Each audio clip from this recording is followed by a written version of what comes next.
मायातीतं माधवमाद्यं जगदादिं मानातीतं मोहविनाशं मुनिवन्दं योगिध्येयं योगविधानं परिपूर्णं वंदे रामं रंजितलोकं रमणीयम। जो माया से परे, लक्ष्मी के पति, सबके आदि कारण, जगत के उत्पत्ति स्थान, प्रत्यक्षादि प्रमाणों से परे, मोह का नाश करने वाले, मुनिजनों से वंदनीय, योगियों से ध्यान किए जाने योग्य, योग मार्ग के प्रवर्तक, सर्वत्र परिपूर्ण और संपूर्ण संसार को आनंदित करने वाले उन परम सुंदर भगवान श्री राम को मैं प्रणाम करती हूँ और उनकी शरण लेती हूँ। जय श्री कृष्ण दोस्तों, कृष्ण आस्था प्रमीला चैनल पर आपका हार्दिक स्वागत करती हूँ। और आज हम बात करते हैं पुरुषोत्तम मास माहात्म्य 25वें पर, लेकिन इससे पूर्व श्री हरि विष्णु सहस्त्र नाम पर बात करते हैं। उदीर्णः सर्वतश्चक्षुरनीशः शाश्वतस्थिरः भूषयो भूषणो भूतिविशोकः शोकनाशनः अर्चितमानर्चितः कुंभो विशुद्धात्मविशोधनः अनिरुद्धो प्रतिरथः प्रद्युम्नो अमितविक्रमः कालनेमिः वीरशौरी शूरजनेश्वरः त्रिलोकात्मा त्रिलोकेश केशव केशिहा हरि। अर्थात सब प्राणियों से श्रेष्ठ, समस्त वस्तुओं को सब दिशाओं में सर्वदा देखने की शक्ति वाले, जिनका कोई दूसरा शासक न हो, निर्विकार, लंका गमन के लिए मार्ग की याचना करते समय समुद्र तट की भूमि पर शयन करने वाले, स्वेच्छा से नाना अवतार को लेकर अपने चरण चिन्हों से भूमि की शोभा बढ़ाने वाले, सत्ता स्वरूप और समस्त विभूतियों के आधार स्वरूप, सब प्रकार से शोक रहित, चंद्र सूर्य आदि समस्त ज्योतियों को दैदीप्यमान करने वाली, अतिशय प्रकाशमय अनंत किरणों से युक्त, परम शुद्ध निर्मल आत्मस्वरूप, स्मरण मात्र से समस्त पापों का नाश कर भक्तों के मन को शुद्ध करने वाले, जिन्हें कोई बांध ना सके, प्रतिपक्ष से रहित, परम श्रेष्ठ,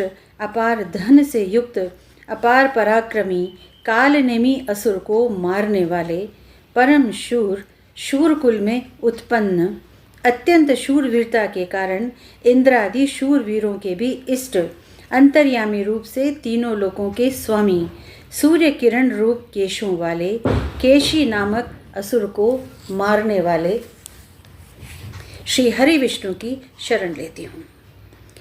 25वां अध्याय। राजा दृढ़धनवा कहने लगे, हे ब्राह्मण, हे मुने, अब कृपा करके पुरुषोत्तम के व्रत के उद्यापन को विधि सहित कहिए। मुनि बोले, पुरुषोत्तम मास के कृष्ण पक्ष में 14, 9वीं, अष्टमी इन तिथियों में उद्यापन करना चाहिए। इस पुण्य पुरुषोत्तम मास में प्रातःकाल उठकर प्रातःकाल की सब क्रिया से निवृत्त होकर के जैसे भी सामग्री मिले उसी से 30 ब्राह्मणों को न्योता देवें। यदि शक्ति न हो तो 5 या 7 ब्राह्मणों को न्योता देवें। दोपहर में सुंदर मंडप बनाएं। मंडप के ऊपर तांबा या मिट्टी के छिद्र रहित 4 कलश स्थापन करें। चारों दिशाओं में पुरुषोत्तम भगवान की प्रीति के लिए कलशों पर श्रेष्ठ नारियल धरें। उन कलशों पर वासुदेव, हलधर, प्रद्युम्न, उत्तमदेव या अनिरुद्ध इन चारों को स्थापित करें। फिर वेद वेदांग के जानने वाले आचार्य को बुलाकर उस मंडप के बीच में, जिसमें 4 ब्राह्मणों का जप के लिए वर्ण करें। उन ब्राह्मणों को अंगूठी आदि से युक्त 2-2 वस्त्र देवें। बड़े आनंद से वस्त्र आभूषण संयुक्त आचार्य को विभूषित करें। फिर देह की शुद्धि के लिए प्रायश्चित करें। फिर पूर्व कही हुई विधि से स्त्री सहित पूजा करें।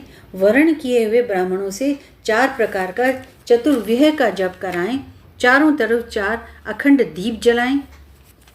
फिर क्रम से नारियल आदि से अर्घ दान करें। अर्घ देने का मंत्र है, हे देव देवेश, हे पुराण पुरुषोत्तम, हे हरे, आपको नमस्कार है। राधा सहित मेरे अर्घ को ग्रहण कीजिए। नवीन मेघ के समान श्याम वर्ण दोनों हाथों में मुरली लिए हुए, पीतांबर धारण किए हुए राधा सहित पुरुषोत्तम देव को मैं नमस्कार करता हूँ। फिर राधा सहित श्री हरि को पुष्पांजलि दें। फिर स्त्री सहित भगवान को साष्टांग नमस्कार करें। फिर ब्राह्मण को सुवर्ण सहित पूर्ण पात्र देवें और फिर आनंद से आचमन करके बहुत सी दक्षिणा दें, ब्राह्मण को संतुष्ट करें। पश्चात भक्ति से पत्नी सहित आचार्य को वस्त्र आभूषणों से प्रसन्न करें। फिर ऋत्वजनों को उत्तम दक्षिणा दें। स्त्री पुरुषों के पहनने योग्य सुंदर वस्त्र शंकर पार्वती के नाम से दें। 8 प्रकार का पद देवें और जूता का जोड़ा दें। वैष्णव ब्राह्मण के लिए श्रीमद् भागवत पुस्तक को दें। चंचल आयु विचारता हुआ अपनी शक्ति के अनुसार जल्दी दें, देर न करें। साक्षात अद्भुत भगवान के रूप श्रीमद् भागवत को जो पंडित ब्राह्मण को देता है वह करोड़ों कुलों का उद्धार करता है और अप्सरा गणों से सेवित विमान में बैठ करके योगियों को भी दुर्लभ गोलोक में जाता है। इति 25वां अध्याय।